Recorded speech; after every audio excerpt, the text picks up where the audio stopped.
I mean, just tell me about your struggles here in your Auburn home. I mean, just you're living on a fixed income. I mean, just tell me about the choices that you have to make and just What do you mean by the choices? What kind of choices? There aren't any choices. I mean, are there? We were talking about some of the harder choices that you had to make, like the idea that you have to go to food pantries and things like Oh that. well, I think it's not necessarily just here in Auburn, but probably wherever I go, there'd be tough choices similar to that because of the fixed income. Although I'm not sure what the financial resources are in other parts of the country or other states or what other towns or cities, but just simply living on a fixed income gives you're limited by choices. I mean, it's just kind of the nature of the beast. And But I don't find the number of resources that you would probably expect aren't available because it's the economy, and that probably isn't just here. It's probably everywhere. But I don't know that. I mean, I'm just guessing at it because then I'm left with a whole hell of a lot of choices to deal with. I mean, either you suck it up and do what you can do, or cash your chips in and leave. and you came out from a life where you're pretty well off. I mean, you're 72 now, going to be 73 later this year. Just how hard was that transition to go from a life of traveling around? Oh, it's unbelievably difficult. I mean, when you have several $1 million accessible in the bank one day, and then the next day it starts to disappear very rapidly, it's quite a shame. It's like somebody just reaching into your pocket and robbing you. And Marshall, just I know you mentioned in our last discussion that you like to do a lot of things, but there isn't a whole hell of a lot you can do since everything costs money. I mean, just Well, that's true.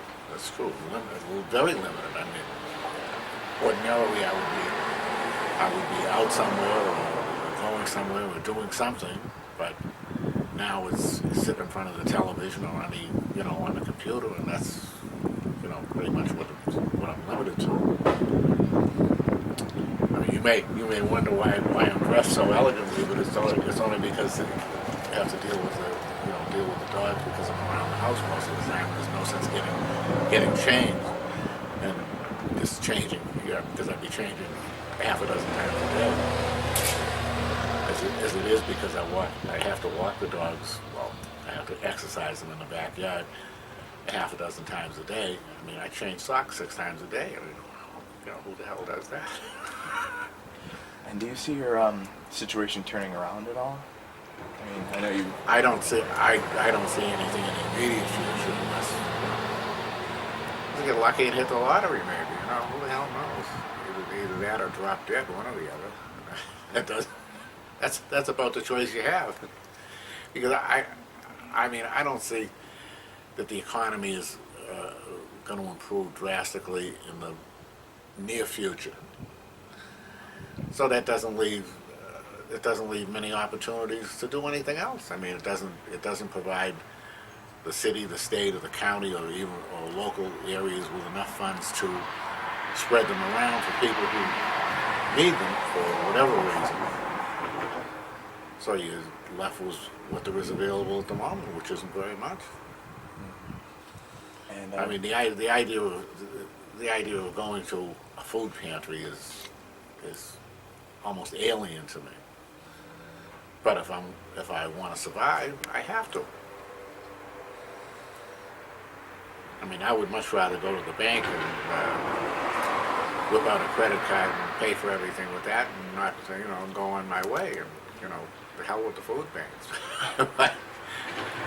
I mean, being anchored in one spot, living here. Oh, terrible! Absolutely terrible. Do you hate it? Absolutely terrible. I would leave here in a flash as soon as I get down to a reasonable expectation of what I can carry with me and move around.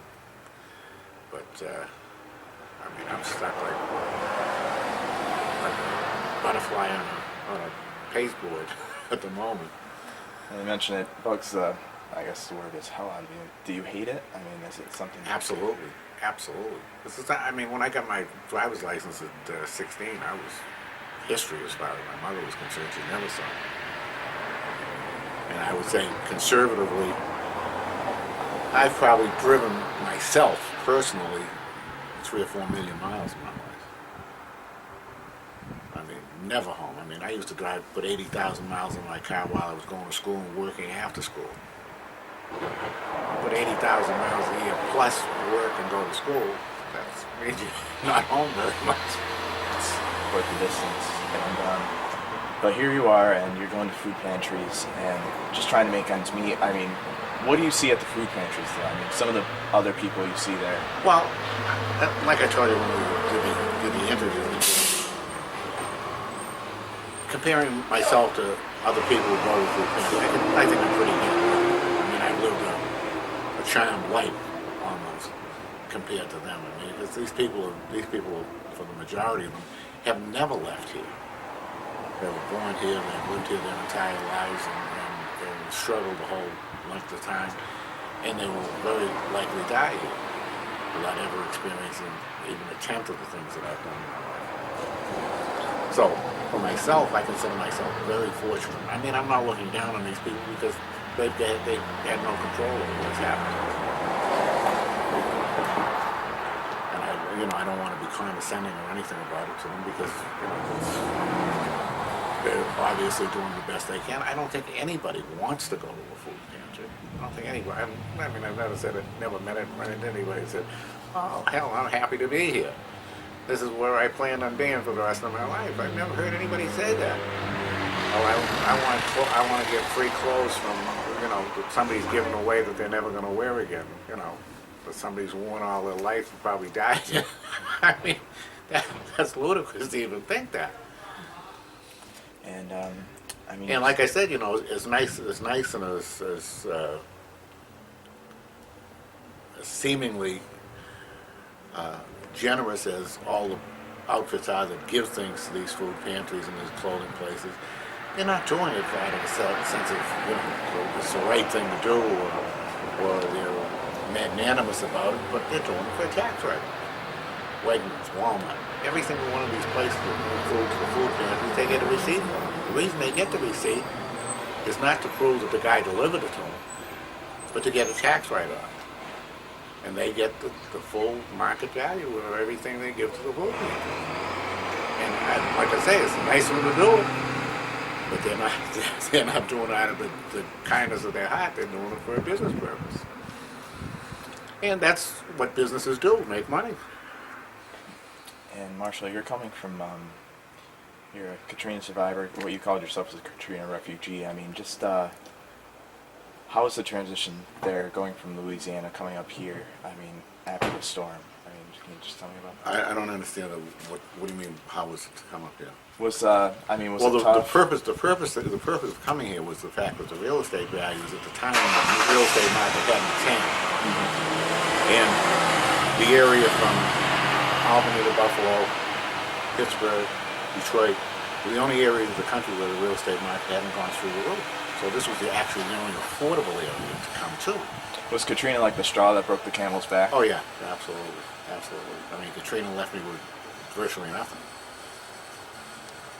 And little prospect of replacing it. I thought I could salvage some of it by, containerizing it and bringing it up here with me. But by the time the dampness had seeped through it and then the heat of the containers and traveling, when it got here, most of the stuff was just hit us. And I mean, if you had a choice to, like, if you would have stayed there or moved up here, I mean, I know you mentioned the housing market. I mean, well, I was looking to get out of there anyway because the cost of living, and amazingly the cost of living in Louisiana was becoming prohibitive because it just was.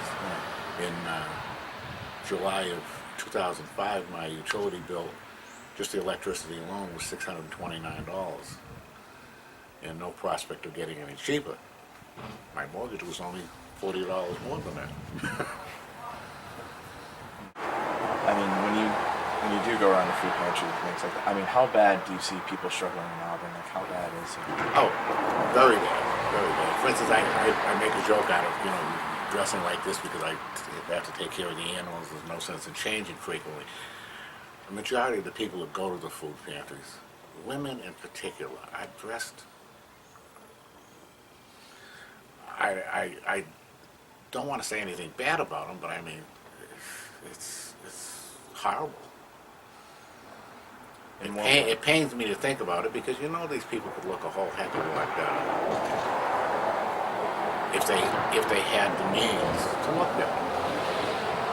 Only they can't, and maybe they don't know how. I don't know. And as bad as my situation is, theirs is a hell of a lot worse. That's why I say I consider myself fortunate, because they've never had a chance to get out and do anything. I mean, none of their conversations indicate that they've been anywhere, done anything other than what they're doing now. I mean, they seem to come from a culture of the welfare system. And it doesn't seem like they've ever broken out, and they bring children with them that will probably be in the same position they're in. It's a sad sight, actually.